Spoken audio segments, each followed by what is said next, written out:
Well, hello everyone, and welcome to another episode of First Canada Live. I'm your host, Karthik Canada's of Apathy, and this is our favorite episode of the year, folks. It's time to unveil the Everybot. Well, it's not time just yet because we have a lot of things to do here to get us started. But most importantly, as Canadians, it is important to recognize the land of which we are a part. As we gather for this meeting, physically dispersed and virtually constructed, let us take a moment to reflect on the meaning of place, and in doing so, recognize the various traditional lands on which we celebrate today. We acknowledge the elders and youth, past, present, and emerging, of all the land on which we work and live. We honor the ancestral spirits with gratitude and respect. We acknowledge this land out of respect for the indigenous nations who have cared for Turtle Island, also called North America. The indigenous people have been gifted the role of caretakers of this land before the arrival of settler peoples until today. But most importantly, we remember the history of these lands and people that have been tainted by poor treatment and a lack of friendship with the First Nations who called Canada home long before it was given this name. This history is something that everyone is affected by. We are all treaty people in Canada. We all have a shared history to reflect on, and each of us is affected by this history in different ways. Our past defines our present, but if we move forward as friends and allies, it does not define our future. All right, folks, welcome to another episode of First Canada Live. Like I said, I'm your host, Karthik Kanagis of Apathy. We are going to be unveiling the Everybot. We're probably going to get to that in somewhere between 10 and 17 minutes. But before we do that, I got to welcome our co-host for today's show from the First Canada Youth Council and Team 1310 Runnymede Robotics. It's Quinn. Hey, how's it going, Quinn? Great. How are you? I'm pumped. I want to see the Everybot. I'm super excited. Um, the Everybot has been this transformational force in FRC since I think it first came out 2018-ish. It's gotten more teams up and running. It's gotten more teams competitive with an affordable and accessible solution. It's helped influence change with the Kitbot. So I'm just really excited to do all of that. And so, how's your build season going, Gwen?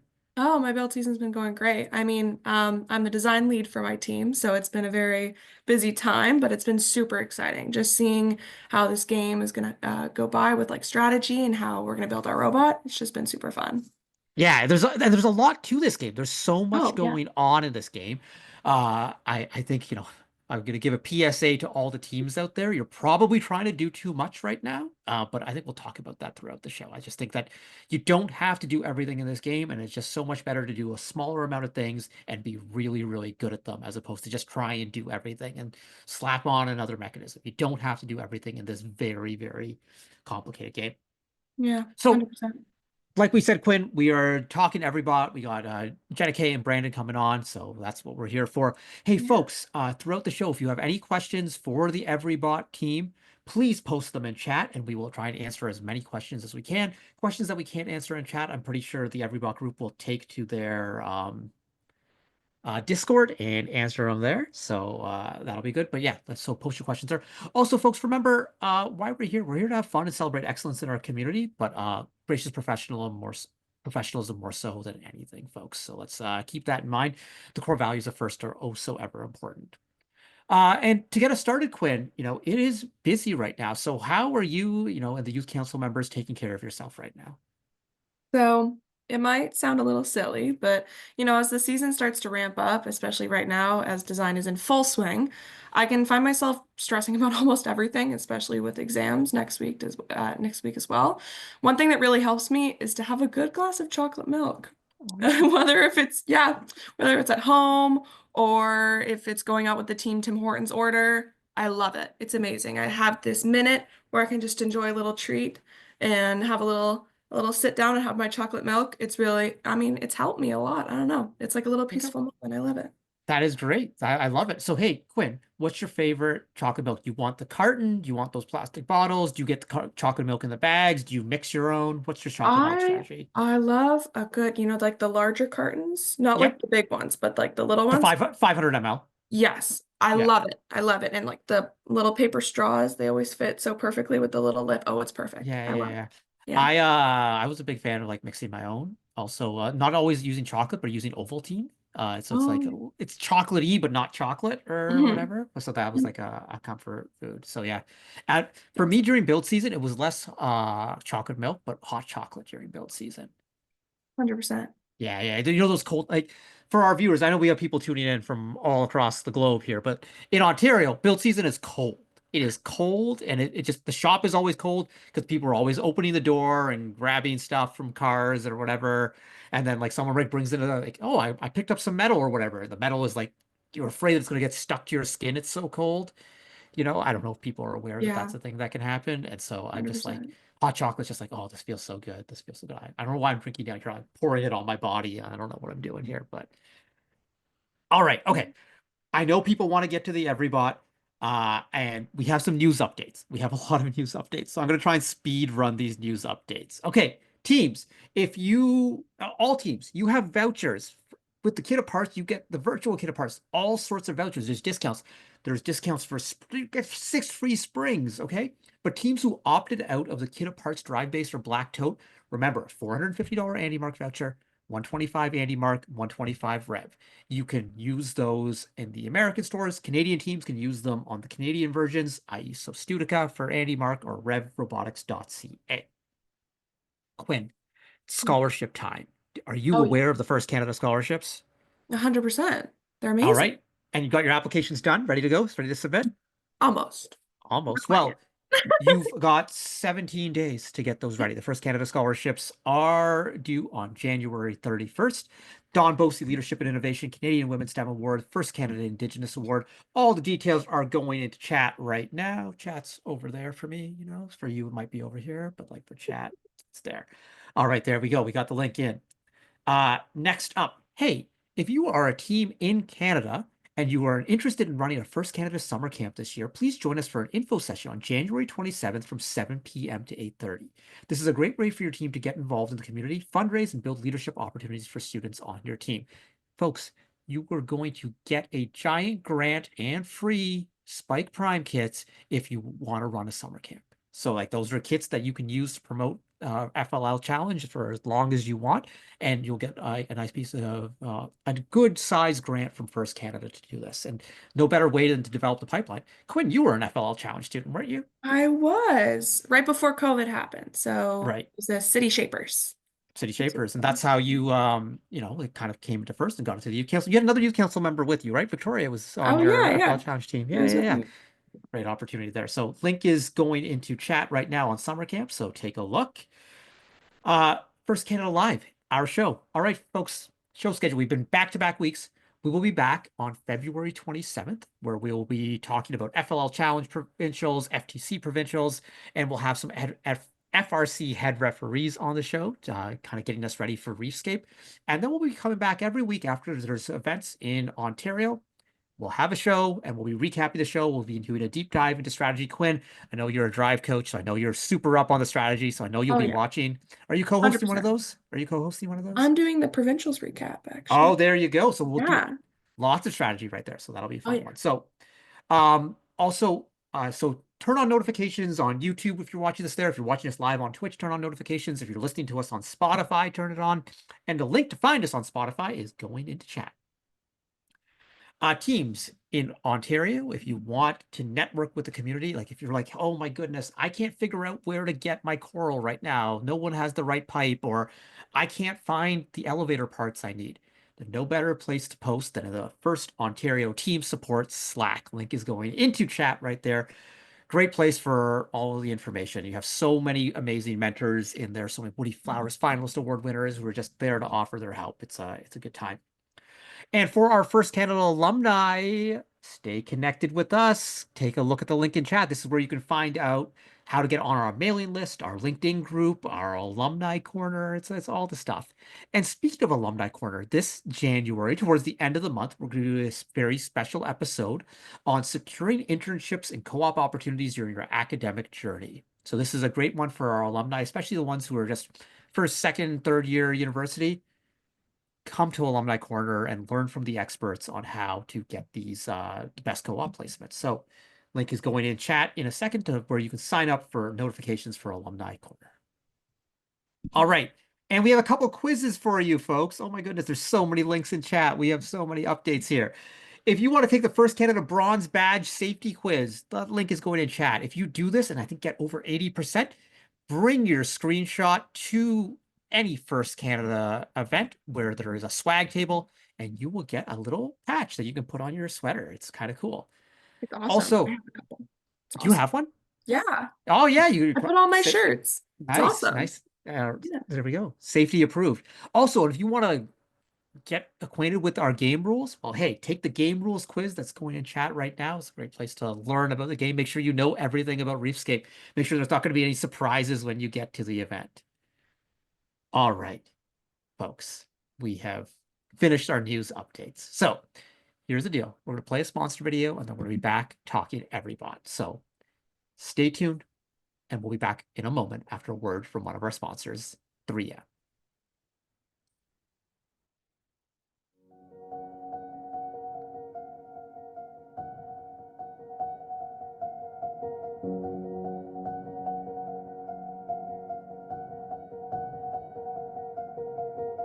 So FIRST Robotics Competition is the epitome of the robotics competitions here in Canada.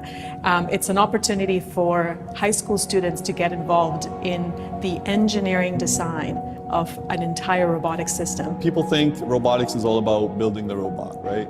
But building the robot is only half the challenge. Building the robot is actually a vehicle for you to build your own self. For our Canadian manufacturers to stay competitive, there's a lot of automation and robotics that have to go into our manufacturing facilities. So the skills that the kids are learning in this competition hit that mark spot on. There's definitely the technical ones. You know, I've learned how to do CAD design. I've learned how to work machines. But one of the really, really big ones that I really like is and I think it's really important in this world, is I've learned how to work with a team. Without being able to work as a team going into industry, it's not going to work out. There are absolutely skills that the students are using today that are things that we use in professional careers that have to do with STEM. They are learning how to communicate. They are learning how to collaborate. They're learning how to think outside the box so that they're not limiting themselves to one thing. They're getting to do coding, marketing, design, engineering, science, the whole 9 yards all together. It really teaches you all these different skills that you wouldn't think that you would know. It teaches you, how to work with other people, how to do soft skills, communication, teamwork, leadership, all that kind of stuff. Some of our alumni have gone on to receive excellent scholarships at top-tier universities, and because of that, they've started getting known well by top-tier companies, which allows our brand to carry on as they work for large technological companies in the programming sector, in the automation sector. It's really interesting to see where we end up.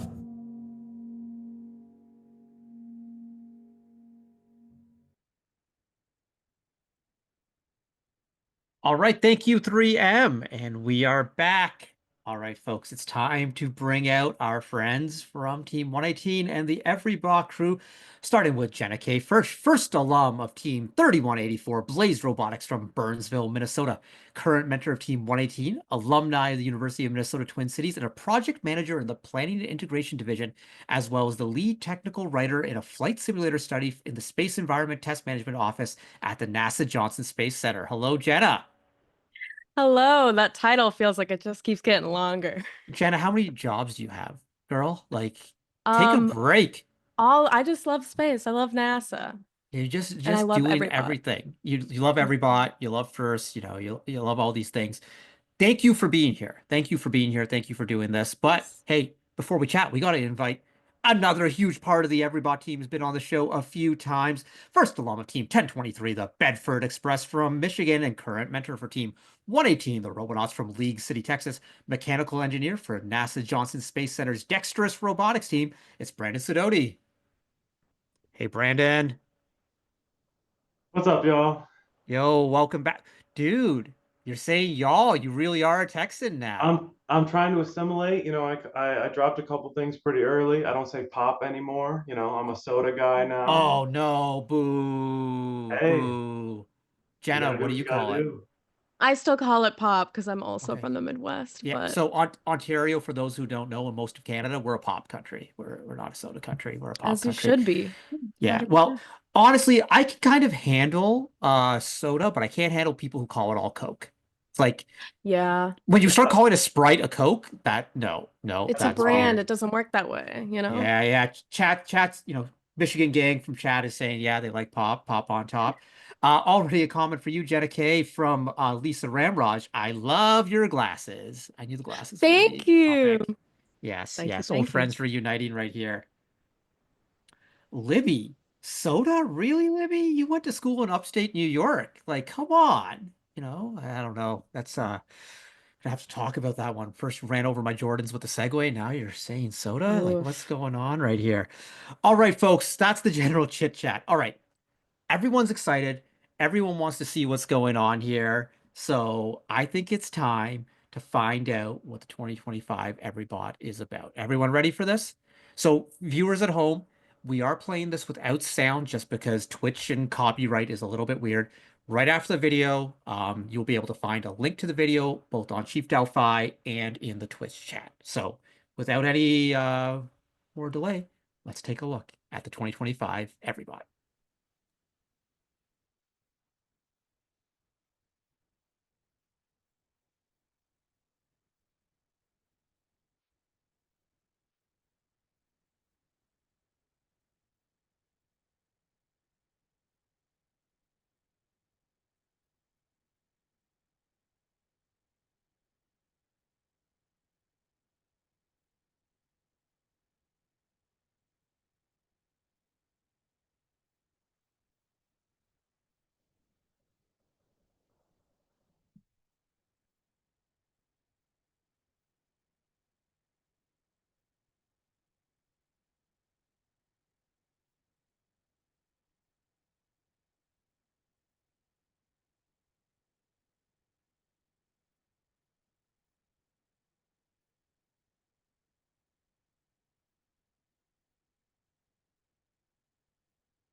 All right, folks. So first off, Quinn, first Yeah. reaction. Okay, I had some predictions, and one of them was true, which is What was that, your algae. I knew it was going to do algae, Yeah. But I'm really shocked about that deep climb. That's really exciting. Cat is excited about the deep climb. Oh, I am this is super, awesome. super pumped about the deep climb. It is intense. So folks, if you have questions, drop them into the chat and we will start taking them. But like, hey, let's start at the beginning. And you know where I'm going to start? Strategic design. So tell me a little bit about the priority list for this year's EveryBot and why you chose the subsystems that you did, including that deep climb. Yeah, I can start us off. So every year the EveryBot team sits down and we try to analyze what our goals are for the year and how we want to maximize student experience. What can we do so students leave the program feeling accomplished, feeling good, and wanting to pursue whatever they want to pursue. So this year we really decided to promote positive human interaction before every match through a design that fits seamlessly into an alliance. So we believe that creating a robot capable of contributing effectively to get those rank points is the best way to achieve this goal. So this year we're going to focus on alliance strength, and strength is not limited to raw score. It's, comes from score, strategy, meshing in a unified alliance. So, we're just trying to make sure that when people walk up to the driver's station that they know that the EveryBot's going to get that rank point and everyone's happy all around. And in general, algae felt like the right choice because I know Brandon has more to say about this, but when we looked at the challenge initially, I think I texted Karthik and I was like, oh, coral for sure. And then after I looked at it later, once you start to realize how hard that challenge is, without some sort of alignment or vision, it just didn't feel like the right option. And I really hope that teams, when they're deciding what to do, really analyze how hard that coral is. But yeah. So, it's the EveryBot. Let's just kind of go over what it's doing right here. So we see it, tank drive, human load, coral, algae just from the floor. Yes. Okay, Yeah. algae just from the floor, algae in the processor, coral level 1. So you're doing this and deep climb. Well, we'll get to the And deep deep climb, climb. folks. We'll get to the deep climb. It's but so a question that will be asked is why did the Everybot not score coral on levels through 2 through 4? Because some folks are saying that elevators are more accessible than ever in FRC, and why limit yourself? Yeah, absolutely. Elevators are more accessible than ever, and you should probably put one on your robot. But the Everybot decided not to go that way because, we saw in what was it, 2023 with the cones on the post. That was a very hard challenge. It was hard to line up, and now the PVC pipe on the reef is even harder. The capture envelope is half, maybe a third of the size, right, to do that. And the reef is really well designed in a way that you can drive straight up and like smash your bumpers flat against the wall in front of the reef, and then slide left or right to do that final, fine tuning adjustment to line up. However, the Everbot is limited to the we have to design to the AM14U chassis that's in the kit of parts, and that can't go sideways. So we decided to forego the level 2 through level 4 in order to be better at other parts of the game rather than have a very hard time to line up on those harder scoring tasks.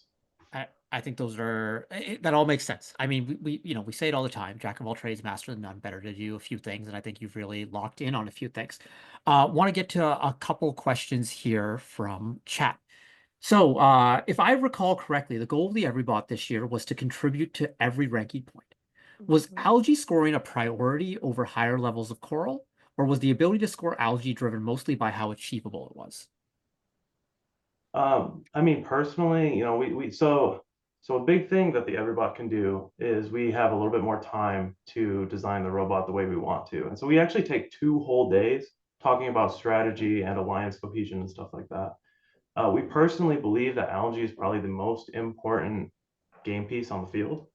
So that's why we focused on algae. Scoring in the processor is great, because it contributes to the coral RP in an indirect way, right? You eliminate 5 that you have to score without scoring any coral at all.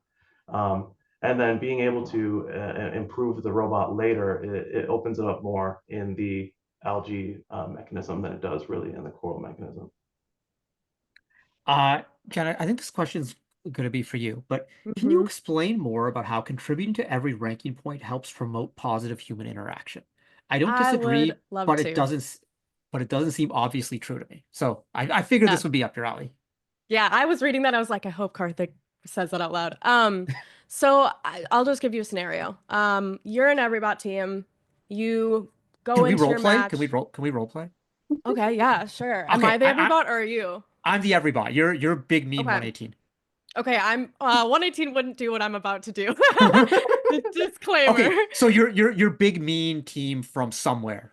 From somewhere. So I walk up and I say, hey, Everybot from past years, can you get XYZ ranking point? We can do one thing really well, and we're just going to focus on that, and we just want to do our one thing and showcase this to, so maybe some scouts in the stands who are watching will want to pick us. Right. So in the past, how that would go down sometimes is people would be like, ugh, we're with an Everybot. We already know they can't get this ranking point, so we're gonna lose. You don't want to be with us? Not in eliminations. But you don't want to be with us? But what about this qualification match? We're together. Yeah, but it's gonna impact my rank. You're not good at overall. being mean. You're not good at being mean at all. I'm You're not. just I'm from Minnesota. I'm from Minnesota. I This both can't. ways not working. Oh my goodness. Because in my head, I'm like, I feel bad. I'm hurting his feelings. Jenna K, be mean to me. I can't. But the point I'm trying to make is that Role we playing don't exercise failed. This is sorry.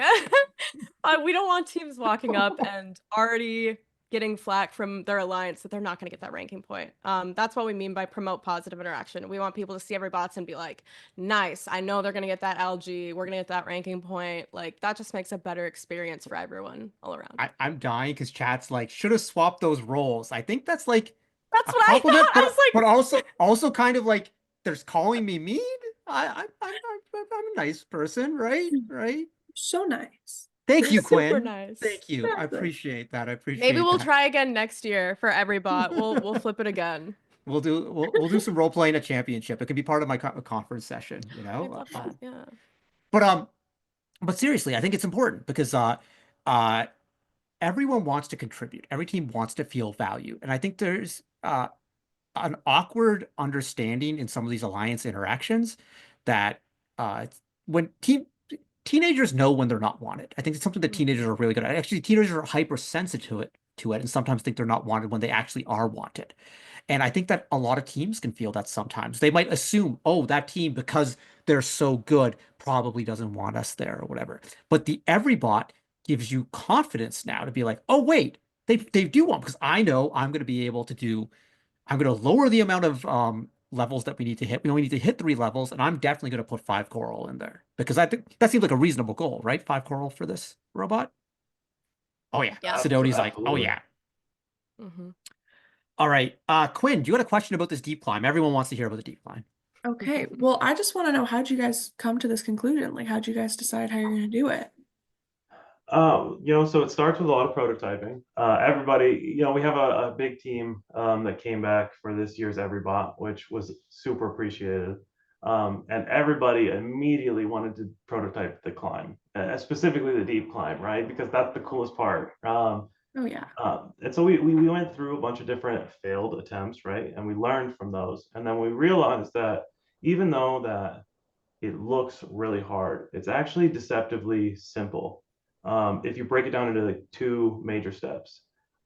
Because in the past, we've grabbed onto a bar and like pulled up, and sometimes that bar moved a little bit, but most of the time it didn't.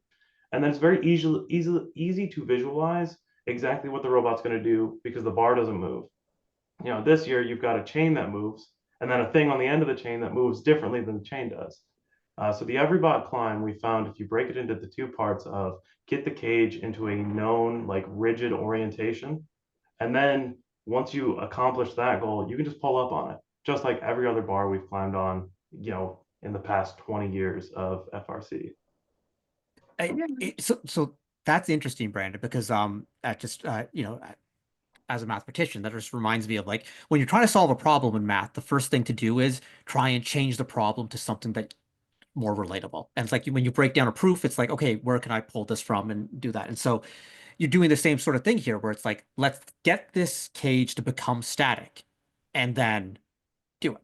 And you found a easy way to do it. So it's interesting because at first glance, when you looked at Reefscape, everyone was talking about how hard this climb was. People were trying to compare it to the 2022 traversal climb or the 2024 trap, or for the robo boomers out there, the 2013 level 3 climb.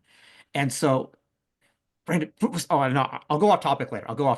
But I have a question about Bedford's climb and Yeah, if you don't were get me involved and started. everything. Okay, yeah. The robot that's set on fire on the field. Yeah, that's Mhm. yeah. Okay, yeah. See, everyone's like, what is going on with these two?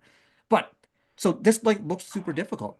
But hey, folks, you made that seem pretty simple. So tell me about the mechanism, because right now it just looks like you got a freaking sim on there with a sport gearbox and some string and like a passive hook. So let's go through Yeah. the details here.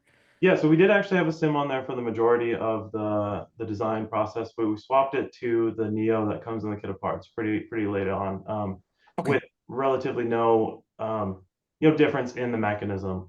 But we found that in the past, EveryBot climbs in particular have been very CG dependent, so they require a lot of ballast. If we remember last year, it was a lot of ballast.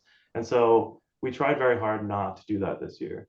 The cool thing about the chain and the cage is that you can pretty much move, the bar exactly where you want it to inside of your robot. So there's 2 different reaction surfaces that the bar or the cage will rest on inside of the EveryBot climb. The first one is down at the bottom, right above the bumpers. The bottom of the cage rests there. And then we take it and then we can rotate the cage until like the hook at the top of the cage rests just above the center of gravity, right? Like the chain will literally pierce through, if it were to continue, to the center of gravity of the robot. And then once that happens, the rest of the robot lifts up. So we have a large range in which that center of gravity can be in, because the cage rotates into a known and good position before the robot starts to lift up. Dude, that's pretty cool. Yeah. That's you know what you should do? You should, I know you have so many resources. I don't need to add, well, but just draw the free body diagrams for that. Post those.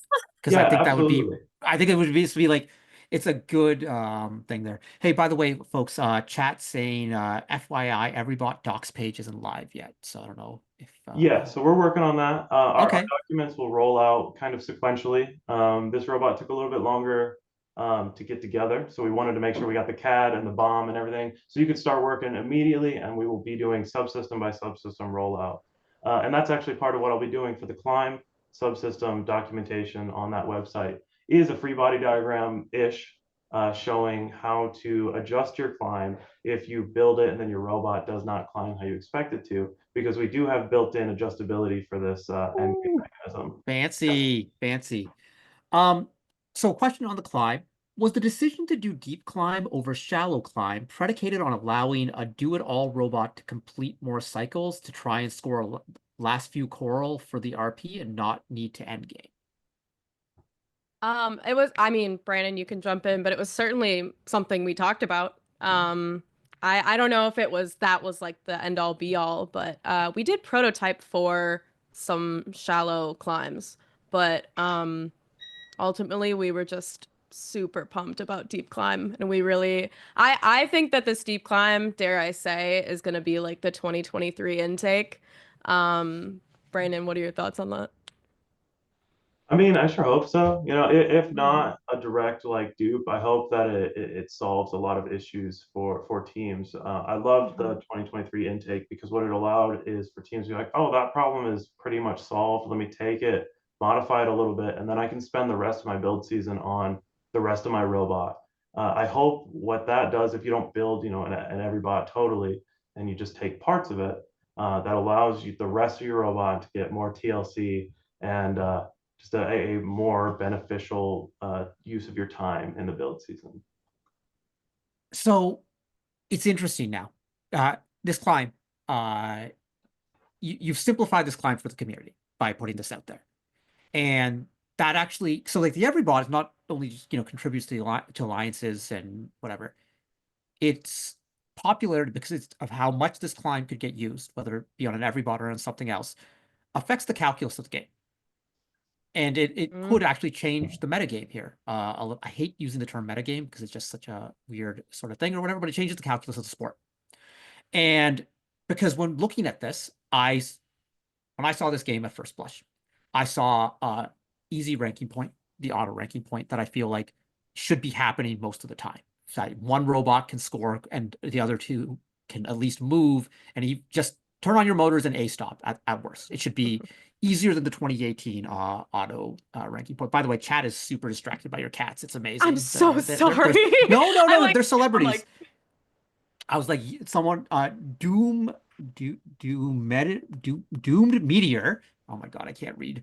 I was like, yo, that cat got hops. Yeah, they're athletic. And chat's asking how much of this. Okay, let me get back to what I'm saying here. So I saw that as the easy ranking point. I saw the barge ranking point as the medium ranking point. I saw like, okay, yeah, 14 points, you know, like deep climb is difficult, but like maybe 2 shallow climbs in a park, you know, this will happen some of the times. And I saw the coral one that's the tough one. Like obviously by the end of the year, it could get easier because teams will be blazing on their cycles. But on the flip side, they always have the ability to raise the coral ranking point. So, you know, there's weirdness in there. But now, maybe we have 2 easier ranking points. And so then all of a sudden, with the win being worth 3 RP, winning matches becomes so much more important. Yep. But also, if you're saying that 2 ranking points are kind of coming as default, so your wins kind of worth, but like those coral RPs are going to be the difference maker. And so it's like it's very you know, it's very interesting. And so I don't know, did you think about this through your process, or this was just like we're just building a robot that's going to be the ultimate RP, the ultimate partner, and that's where we're at? But it's like it's this weird because you have influence now. Like I mean, like realistically, the Everybot and the Robonauts are like influencers in the first community. And so when you put something out there, okay, like I'm not trying to say I know what you you're, mean. I don't even want to name an awful influencer. Like you're like an ethical good influencer. Like I don't know who the good ethical influencer is, but you're like that. Okay, let's just say that. But it has impact. So what do you think of all this? Or like is this like Karthik's just off base? No, I think you're right on. Yeah. We actually did have a very long conversation about whether or not, we should do this, and if we do it, what are the implications? And ultimately we decided on a stronger field. A higher floor is better for the community in general. If everybody can score more, if everybody can contribute more, that cannot possibly be a bad thing. There you go. Yeah. Sorry, John. I agree with that completely. And it's so funny watching you work it out loud, because that's like exactly how our conversation went. Like it'd be two of us being like, we can't change the meta, and two of us being like, we need to deep climb, and just a whole group of people on each side. And realistically, the Everybot exists to change the meta, because the Everybot exists to raise the floor, which is absolutely changing how the game is played, and it impacts all of that. So it's good food for thought. All right, folks, we're going to pause right here and take a little break, just 30 seconds to hear from one of our sponsors, and we'll be back talking more details with the Everybot. Keep feeding the questions in the chat. The chat questions we've been getting are great. If you have comments for any of the cats, that's okay too. All right, we'll be back in 30 seconds after a word from one of our sponsors, Honda.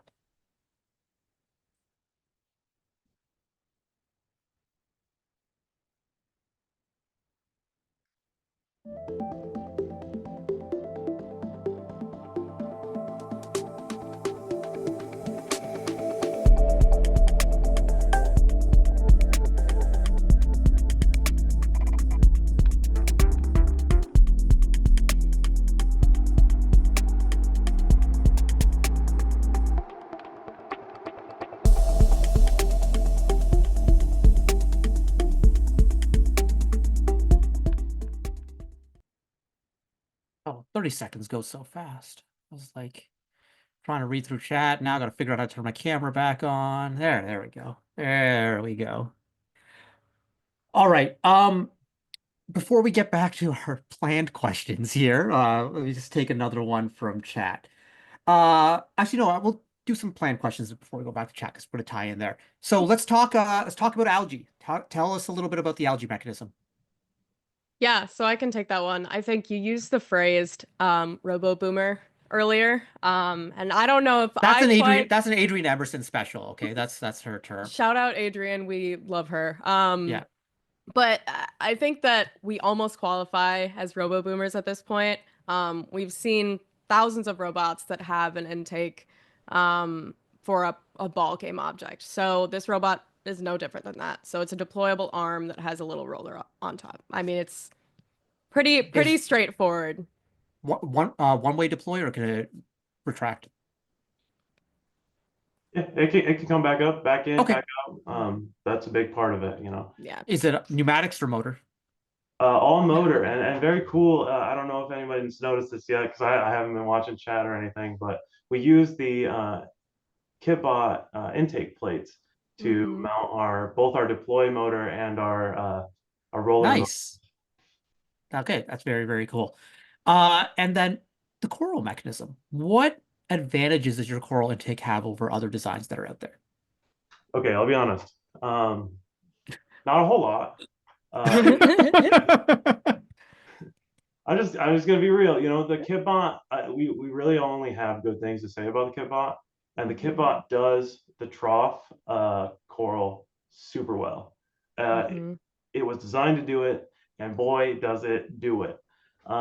So what we wanted to do is we wanted to add functionality to the robot without removing any sort of functionality. So what we did is we found a way to share the intake roller to be both the coral and the algae mechanism. And actually the Everybot intake roller is literally the exact same roller assembly as the Kitbot, just put on an articulating arm. Well, hey, if something works, it works, and like this is the whole thing. Like the Kitbot is a evolution of first, right, Quinn? It's just like it's there and it's so Yeah. useful for teams, and the Everybot is just like trying to enhance that and give teams more options. So, all right. Question about coral intake. Oh, hey, it's the question. Was there a strategic design decision between using a different coral intake from the Kitbot's coral intake? Well, it's not that different, as Brandon said. I think it would be due to space for the drivetrain, but I wonder if there's a different reason. So about those slight differences. Yeah, so the slight differences were actually, packaging issues. As most robot design goes, it's packaging and systems integration and stuff. So the Everbot we try to keep with the minimal amount of additional motors. So we actually were able to use the motors that just came in the kit and with the Kitbot. So we didn't have to add any, which means you only have to add one motor controller, and then just try and share those mechanisms when possible. And we found that we had that superstructure of the 2x1 towards the front of the robot. That was something easy to mount on. You could put a basket up there and put a little seat belt of surgical tubing for the coral roller, and that was it. That was the way to go. We used a fan favorite material of corrugated plastic has remade its appearance on the Everbot. I love that material. I've got some with me right here. And that's basically what the coral mechanism is completely comprised of. So coral mechanism, we've just been talking about it. If a robot smashes into you, does you hold onto the coral? Totally depends. If your intake roller is out, there's a good chance that it may fall out. But when the intake roller is in, it secures the coral up against the back wall and the surgical tubing little seat belt that we have up front there. Right. I like the seat belt. Always got to be safe. Hey, Jenna Kay, what makes this year's Everybot competitive, affordable, and efficient? Competitive, affordable, and efficient. So I'll start with competitive. I think we made a pretty big point to say that it fits in a lot of different strategies. That was a focus of ours this year.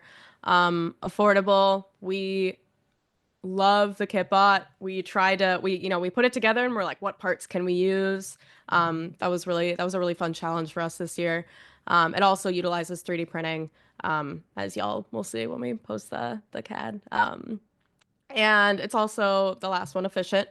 So it completes the tasks with the simplest mechanisms possible. We make a lot of design decisions based off of trying to make it as simple as possible. I mean, like that's the whole Everybot is us just being like, oh, we should do an elevator, and then like, we shouldn't do an elevator. So there's a lot of internal debate we have to keep it as accessible for teams as possible, so they find that success. You mentioned 3D printing. And we'll talk about this later maybe, but do you have any recommendations for teams who don't have access to a 3D printer on how they can do this? Yeah, absolutely. So we intentionally designed, so the FTC Everybot that we released earlier this year or late last year was majorly 3D printed. Most of the parts were, and we learned a lot from that design. And all of the parts, which there's only 3 unique parts, 5 total that we use on the Everybot, have been totally designed such that they are the most compatible with any 3D printer that you can find anywhere. So that's the first part. And then the second part is we have found that the accessibility of a 3D printer it's blown up. Your friend might have one, you might have one at your school, or even the local library and makerspace have tons of them. So adding 3D printed components was an easy decision for this Everybot. I like it. Hey, for teams in Ontario, a lot of the Ontario library systems have access to 3D printers. Shout out to anyone in the Toronto Public Library system. I had that library card since I was like 3 years old. I love it so much.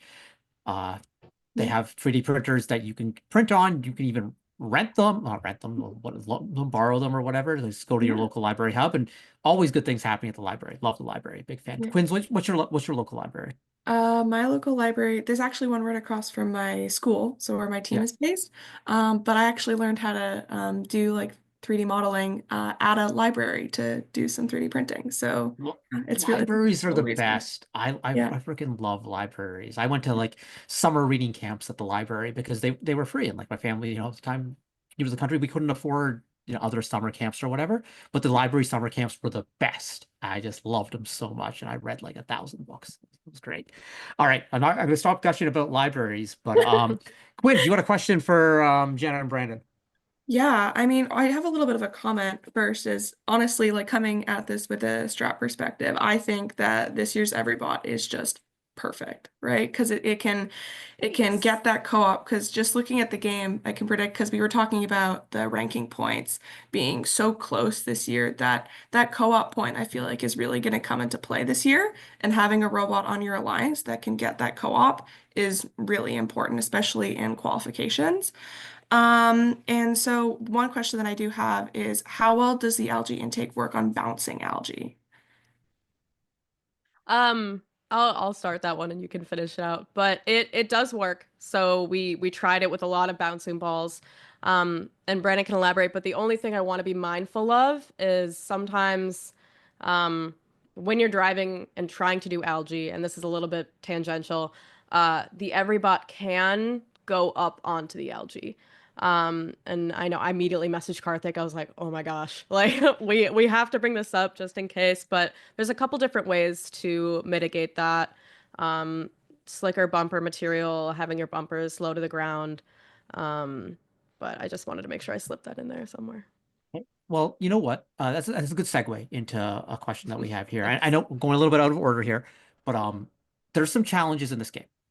And so one of them, I think there are 3 challenges that people aren't seeing right now. And 2 of them, it's ironic, it's kind of a pun.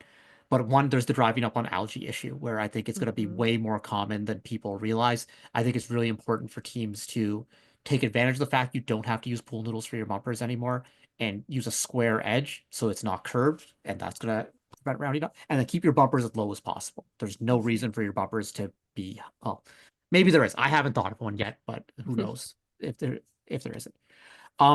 Challenge 2 and 3 are tied together. I think scoring on the back of the reef is very, very hard, because you can barely see anything back there, especially when algae hasn't been removed, or when there's a lot of coral on there. And if the predictions are right and people are going to be filling this reef, well, guess what? They're going to fill the front side first, because it's faster cycles and everything. So backside, I mean, you should probably fill the backside first, because that way it's a little bit. But anyways, Brandon, you and I went to the same place right there. Yes, sir. But on that note, I don't think people realize how hard it is to see the deep cages, especially if you're in an outer driver's station, and because you're always climbing to the left. So if you're in the far right driver's station, you can only really see one of them, and so you better have put your cage in that spot. But is there anything that makes lining up this deep climb easier, especially if visibility is going to be obstructed a little bit? Yes. So we are worried about visibility, and there's not really a great way of solving that. But on when you go back and watch the video, there are 2 large wood panels on the back on either side of the deep climb mechanism. One is highlighted in green, and the other highlighted in Everybot blue. But so what that's meant to do is, not only just tell left from right on the robot when you're all the way across the field, but it's also, there's a large angle that increases the capture envelope of the deep climb to the cage.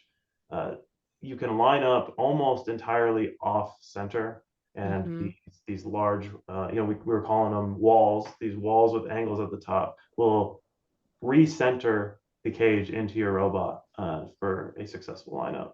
So we tried to help there, but again, visibility, like you were saying, is going to be a big issue for that, and that's just field design. You got to deal with it. Yeah. All right. So we talked about how teams could just possibly use the deep climb and just toss that into the robot. We think that's a thing. What other modular parts are there? Like Jenna, is every swerve a possibility? Taking this, we've already seen some folks take the Kitbot and put it on a swerve and do some pretty cool stuff. That work with the Everybot? Yeah, so the Everybot crew is in the process of making a tool where the Everybot can be mounted to a swerve, and then it will supply the CAD model to get the team started with that.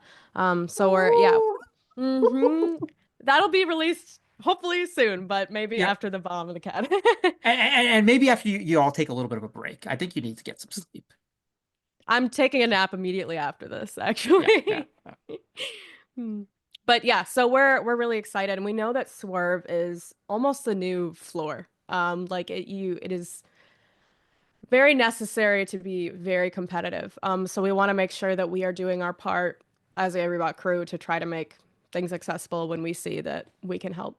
And that's certainly one of them. Yeah, absolutely. Shout out Jacqueline for making it. Like, they helped us a lot with the FTC Everybot Onshape. They are an Onshape wizard. She's amazing. And we are using what we learned from the FTC Everybot to be able to make a generative chassis design. So it'll update depending on whether you want a square or a rectangle, whatever you want from that. And then it'll also update what we need to mount the Everybot subsystems to it for a complete robot. That's not out yet. We're still working on it. It turns out it's a hard challenge, but it will be there hopefully by the end of the week. Yeah. And then in terms of modularity, the second part of your question, the algae intake, the climb, the barb on the climb, you can take all parts of those designs and do them separately. We try every year, we try to make it modular. All right. Chat wants to know, can we get a First Canada Live episode just on Jenna's cats? The cats just stealing the show right here. I'm so sorry. I have 4 No, of stop them. saying sorry. They love the cats. They love the cats. Quinn loves the cats. I love the cats. The cat. Yeah. Thank you. Cats are good. Is Brandon's cat still around, the little ginger one? My brother actually just got home, and so she's technically his cat, so she loves him a little bit more. So she's hanging out with him right now. All right, that's cool. That's cool. She was right, here folks. for the first half of the show. Aw. We got a lot of good questions here from chat. So Quinn and I are just going to go through the questions from chat one at a time here. So on the Everybot, should we try modifying it to make it shoot into the barge or just have it shoot into the processor? So I would not personally, if it were my Everybot that I was upgrading, I would not make it shoot. What I would do, because we have an unlimited vertical expansion this year, is replace the superstructure, that 2x1 structure we saw in the middle that the algae intake and the coral mechanism are mounted on. I just replaced that with one of those, easily accessible vendor bought elevator mechanisms. That was an intentional part of the design. Some things are mounted off of the stationary 2x1s, but everything from the inside can move up and down with the robot. So if you're using those plates, the Kitbot plates, and you put them on the inside stage of your robot, then the whole algae mechanism can go as high as your elevator allows. And so we hope that that's a logical first step in upgrading the Everybot is by adding an elevator. Hey, and I'll say that if you do this, make sure you share it with the Everybot team. Post it on the Everybot thread on CD. I think it's so cool to see the modifications and the upgrades for this. All right, Quinn, you got a question from our chatters. Yeah, so that actually ties into my question. So, do you guys think about having this to be easily modified? And are there any other areas, I know you're talking about the elevator, that have kind of been made to be easily modified? Like last year, there was the ground intake and stuff like that. So. Yeah, absolutely. We kind of made the two logical paths forward are to put the robot on a swerve and to add an elevator.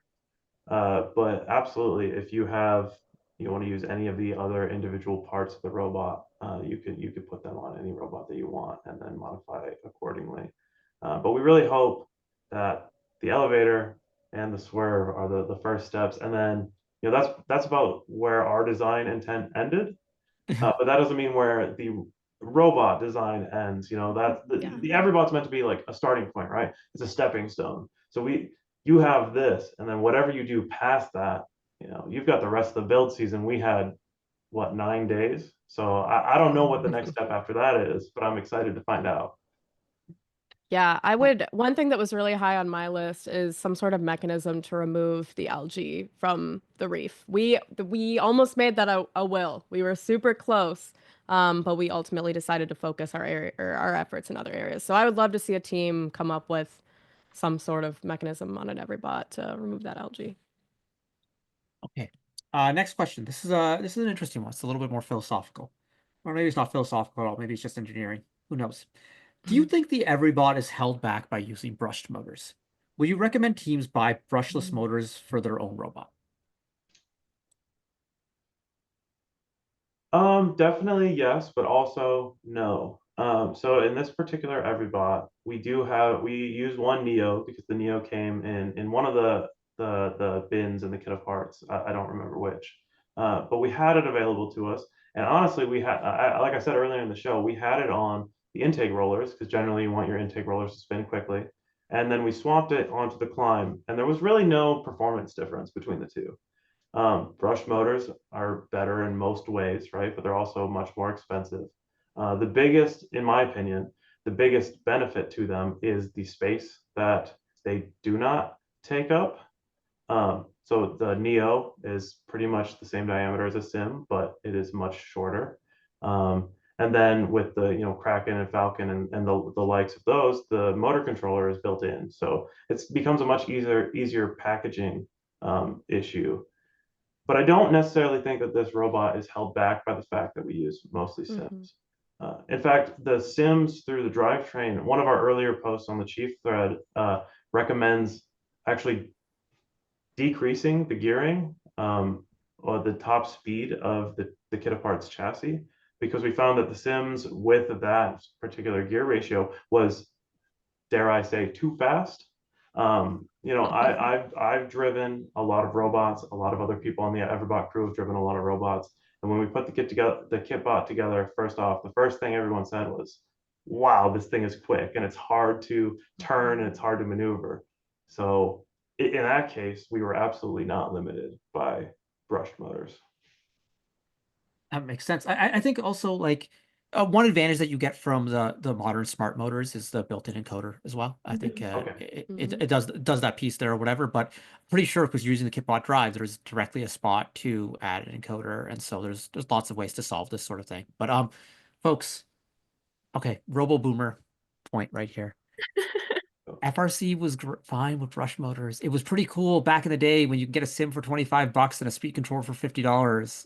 It was pretty cool. Just say, put it this way: I've seen a lot of successful EveryBots over the years using brush motors, and it's totally fine. But I think Brandon hit all the points. Yeah. All right, So, Quinn. yeah, I have a question. So now that software is becoming a larger part of First Games, has there been more consideration of like an EveryBot software resource, so like autonomous code and using like smart motor features and stuff like that? I think that would be really wise. I think if there was enough demand and enough people were like, hey, we would really like, we see a lot of value in this, which I mean, we do see value. We just want to make sure we're allocating our resources. I definitely can see us putting something like that out. So if anyone has good ideas, we are very open to suggestions and opinions. Feel free to reach out to any of us on Chief or Discord and be like, hey, have you considered? So, Brandon, do you have a better answer to that? Yeah, and well, yeah, just to add on to it, we do supply, or will, I don't know if it's up yet because we are, like I said, rolling out documentation as it becomes available. We do supply at least an autonomous routine, so you will be able to move forward and ideally, move forward and score, right? Play that middle autonomous role. But in terms of, further than that, vision is becoming increasingly important and easily probably the most popular addition to the robot when it comes to the software side of things. Part of the reason that we don't include vision in the EveryBot kit right now is because the cost. Like, we're trying to keep the cost super low. So part of our design cycle is to make sure that we can do everything without vision, right? If your team has vision, it just makes the EveryBot that much better. And I'm just gonna be a big nerd here. I'm a big Marvel fan, and every time people talk about Vision like that, I'm like, well, he's dead. Thanos ripped his Mind Stone out of him. It's like, come on. Like, and then Wanda was traumatized, and then she destroyed an entire village, and then like killed 100 wizards of Comertage, and tried to destroy the multiverse. So like, it's a little bit Rest in sensitive. peace. Vision, yeah, R.I.P. Mm. Although Too he's soon. coming. There's going to be a new show, Vision Quest. So I don't even know what they're doing. So I'm just saying, just saying. Ooh. Sorry, it's not a real episode of First Canada Live until Karthik goes on an MCU tangent. It just it's inevitable. Don't worry, MCU. Brave New World coming out February 14th, I think, something like that. Hey, Emily in chat says WandaVision is still my favorite Marvel show. WandaVision is pretty. Hawkeye, I think, is mine. Big Kate Bishop WandaVision's fan. mine. WandaVision was so Or good. Moon Knight. I'm Oh, interesting. I was not a big see, now chat's saying Loki is the best Marvel show. Loki was pretty good. Yeah, Sylvie, big Sylvie fan. The star. Hey Brandon, speaking of 3D printers, I see that filament in the back of Brandon's camera. What printer does he use? Oh, I have 3 Prusa Mark 3S Pluses. I have another one in my bedroom, CR10, and then I've got an Elegoo resin printer all the way up at the top of the cabinet nearest the evacuation hose. I am a big Prusa guy. I love it. I've been waiting to upgrade them all to Mark IVs, but the Core 1 just dropped, so I'm practicing restraint. And if that comes out and ends up being, the Bamboo Labs replacement, which I really hope it does, then I'll be replacing some of these bad boys with those. Very cool. Very, very cool. Okay. Quinn? Yeah, so this one's kind of fun, but have you tested the human player algae throw, and have you found it easy or difficult? Is no an acceptable answer? No, Brandon, what are you? Well, you I can think it also tell. ties into like does the difficulty or ease of the human player challenge affect the Hmm. decision to focus on processor algae? Yeah. Good question. Yeah, so 118 definitely looks into everything that's allowed to be done in the game. So we have thrown coral in a multiple different ways, and I'll leave it at that. From coral or algae? Coral, I think they said algae. Oh, algae. Oh, Yeah, I was Brandon's like- just Oh, did I leaking just stuff. leak something? Oh, This is why I come on the show instead. Whoa, I didn't mean it. I'm sorry, everybody. No, you're good. 18 You're rubbing good. off at Ryan home, and please forgive Lucian me. are coming. Like Lucian's coming to your house right now. I can I see have a his face now. concern. It's turning red. Yeah, that's crazy. Algae, yeah, definitely. Algae, what were we talking about? Was it throwing algae on the field? Was that what it was? Human players throwing algae. We whoa, can take if someone has desire, we can take a video of us doing that. Basically, they wanted to know: have you found it easy or hard, and does the ease or difficulty of that challenge All right. impact focusing on processor algae? Yeah. Everybody, let's pretend the last 30, 40, 60 seconds didn't happen. Yeah, we thought about the algae throwing because that's the only throwing we would have thought about is algae. We thought about it, right? And we decided that it becomes an increasingly harder challenge because when a human player is throwing it up into like the net on the barge, right? You're throwing it close first. So the more that we score in the processor, the more that you have to throw up there. And the harder that becomes, the more likely you are to miss it, and every bot can come and pick it back up and then rescore it, turning that 2-point differential into an 8-point differential per miss, or 6-point per miss, 8 points to begin with. All right. Oh, here's one. It's very nice, very complimentary one. It's the best every bot, but maybe the most complex as far as number of mechanisms on the bot. If there was one further concession you had to make on the robot, what would it be? I.e., what would you take off if you had to? I mean, I think the easy one is take off the coral mechanism, right? But to be fair, it is just a box up top. The algae, like Jenna said last week on your show, algae is going to be the most important game piece on the field, whether people like it or not. So I would not want to remove that capability from the Everybot. And Even though deep lime. Yeah. Even though the Everybot doesn't have the capability of removing algae from the reef, you'd still be, because right now you're just floor algae. And yes, because there are 6 algae on the floor, so you have a minimum of 6 objects that you could play with, and then depending on your partner's strategy, there will be 6 plus. Okay. Yeah. Oh my goodness, there's a lot going on right here. Okay, here's a cool question. How much discussion was there over not having coral pick up and scoring on opposite ends of the robot, especially the effect on potential autos? What do you think, Jenna? What? What was it? Sorry, what was the question? I was distracted by my cats. Was it about 2 intakes? Was that No, Coral it was to the about robot? right now you're turning on every cycle from the human player station. So Mm-hmm. was there much discussion about having Coral intake and scoring on opposite sides?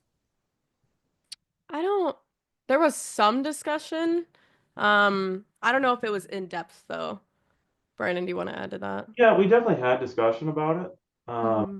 But we decided so we decided on the Everybot will list very early Mm-hmm. on.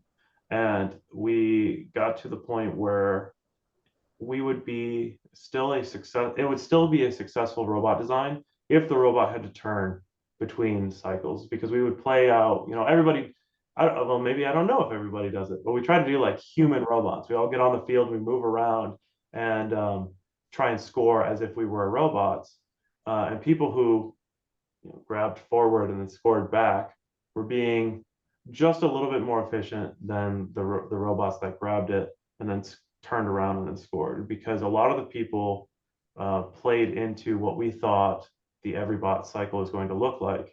The Everybot cycle focuses a lot more on the algae part of the game rather than the coral part of the game, where we think like the maximum that you would need to score would be five coral into the trough, and then you would go on to play the algae game for the rest of the game. And so if you do play the algae game for the rest of the game, you remove the need to score 5 algae. So really, not quite, but you're almost scoring 10 algae or 10 coral by scoring 5 coral and then 2 algae in the processor. Mm-hmm. Awesome. All right. I think we are kind of winding down here, but here it's a very important question from chat. Very important one. If you had to pick a video length other than 118, what would you pick? You know what's crazy is I think I've had Cheap Delphi discussions about this, but I'd probably pick 11 minutes and 18 seconds. Oh, you were so close there. What was I? 4 off. 4 off. Oh. Sorry. I was like, which number? Super close, super close. That's Close fair. enough. That's fair right there. Or you could do like maybe you could do 158 because that's 118 seconds. Oh, See, this is why you keep the mathy around, you know? I know. This is what That's we're why I here need for. you. This is what That's you're why here we're for. friends. Yeah, chat's saying 148 is the only right answer. Brandon Mhm. knows. That's a good one Oh, too. I don't know That's a about good that. one. Maybe 10 minutes, 23 seconds wouldn't be too Oh bad. yeah, Bedford right there. Mhm. Hey, folks, this was awesome. First of all, our chat, you all are great. You're great. So, but before we go, what additional resources are available to teams out there with the Everybot? Yeah, so we're gonna start phasing out documentation as soon as it's ready. You can find all the links on our Chief Delphi post to any resources we have. We're gonna push out that Swerve documentation. Our Discord is a super, super good tool. So if you join our Discord, we are all chronically online. So if you have a question, we will answer it very quickly because there's a lot of us. And we're just eager to help teams and we'll help you brainstorm whatever you need. Other than that, Cheap Delphi, I think Discord over Cheap Delphi, but yeah. Yeah. Brandon, any resources that you want to talk about? No, we're just we're planning on partnering with a bunch of different suppliers. So, this part right here, the barb part of the climb, that's a harder one for teams to make at home with the hand tools, which is generally what we keep the Everybot design limited to. So we've been partnering with a bunch of different suppliers, Andy Mark for sure, hopefully Thrifty, hopefully with some others, to make that possible for teams that don't have access to like a CNC router or a water jet like we are fortunate enough to have, make that possible for them to grab as well. Jenna, a question for you to kind of wrap this up. What part of the impact of the Everybot are you most proud of? What part of the impact? I think we get a lot of people reaching out to us, telling us how it's like change. Like I know it's just First Robotics, but like so many people will reach out and be like, "Hey, this is the only reason we had a team this year. Like, this has absolutely changed the game for us. Like, my kids, thank you so much. This is changing their lives." Oh my God, am I gonna cry on First Canada Live? Sorry.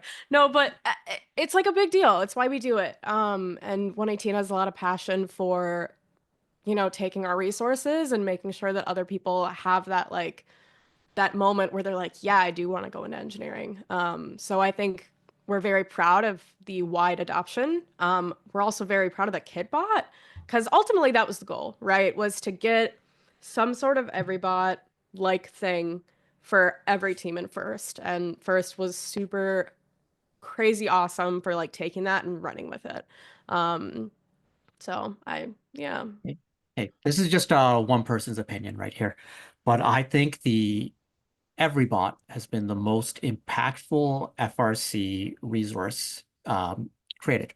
And I've been part of some pretty cool resources, the old KitBot on steroids and sort of thing like that.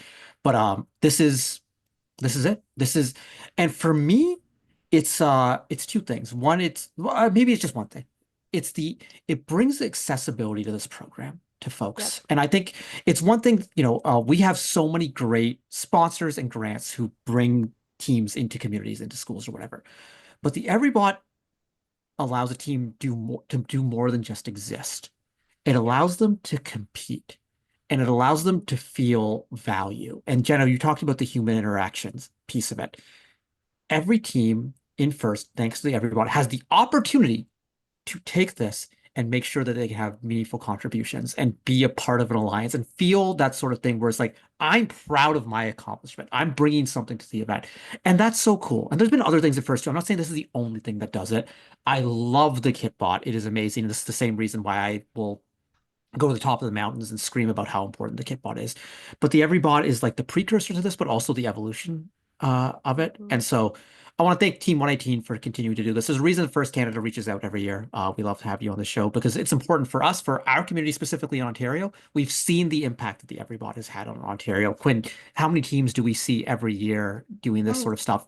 Especially these teams who've struggled in underserved communities, that don't have the representation, don't have access to mentorship, don't have access to these sorts of things, can do this at a reasonable cost. So thank you, Jenna Kay, Brandon, and hey, it's not just the two of you.